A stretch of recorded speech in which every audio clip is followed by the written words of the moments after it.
السلام عليكم. بعد ما فهمنا مع بعض الاف، يلا بينا بقى نعمل تطبيق عملي كده بسيط عشان المعلومة تثبت اكتر.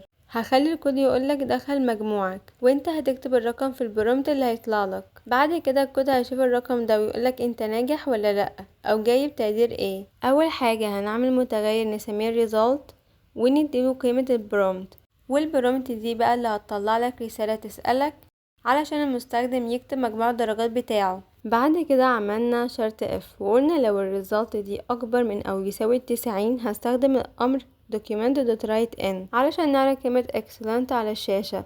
وخلي بالك في امر قديم اسمه document.write والاتنين شغالين عادي، بس احنا هنا بنستخدم الجديد. بعد كده هنعمل else if ونقول لو الريزلت دي اكبر من او يساوي 80 ساعتها هنستخدم document.write-in عشان نعرف كلمة very good. بعد كده هنعمل else if تانية ونقول لو الريزلت دي اكبر من او يساوي 70 هنعرف كلمة good على الشاشة باستخدام document.write-in. بصوا معايا، احنا في الشروط ما بنوقفش عند اول شرط الا لو اتحقق فعلا. يعني لو اول شرط ما اتحققش الكمبيوتر او الكومبايلر ده بيكمل على الشرط اللي بعده وبيمشي بالترتيب من فوق لتحت واحدة واحدة لحد ما يلاقي شرط يتطبق او يوصل للإلس في الاخر وينفذها.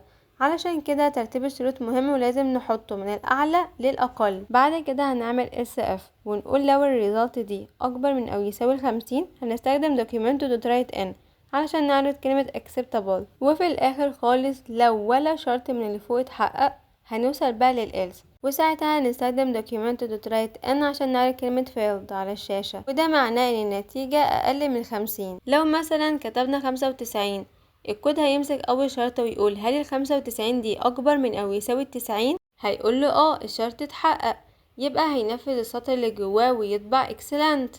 وبعد ما يلاقي الشرط اتحقق مش هيكمل على باقي الشروط، هيقف هنا. لكن لو الرقم محققش اول شرط كان هيكمل ويشوف اللي بعده بالترتيب لحد ما يلاقي شرط مناسب او يوصل للإلس. لو كتبنا مثلا 85 الكود هيراجع اول شرط هل ال85 دي اكبر من او يساوي 90؟ هيقوله لا الشرط ما تحققش، فهيكمل على الشرط اللي بعده.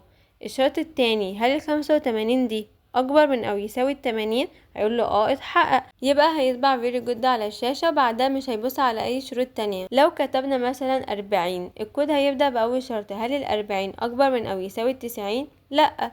بعدين يروح للتاني هل ال40 اكبر من او يساوي 80؟ برضو لا. بعدين التالت هل ال40 دي اكبر من او يساوي 70؟ مفيش. بعدين الرابع هل ال40 دي اكبر من او يساوي 50؟ برضو لا. خلاص مفيش ولا شرط اتحقق فهيروح للإس على طول ويطبع فيلد على الشاشة. وبكده نكون فهمنا ازاي نستخدم اف في تطبيق عملي وازاي الكود بيقرأ الشروط بالترتيب لحد ما يلاقي الشرط المناسب وينفذه. اتمنى تكونوا استفدتم كتير واشوفكم في الفيديوهات الجاية ان شاء الله. سلام.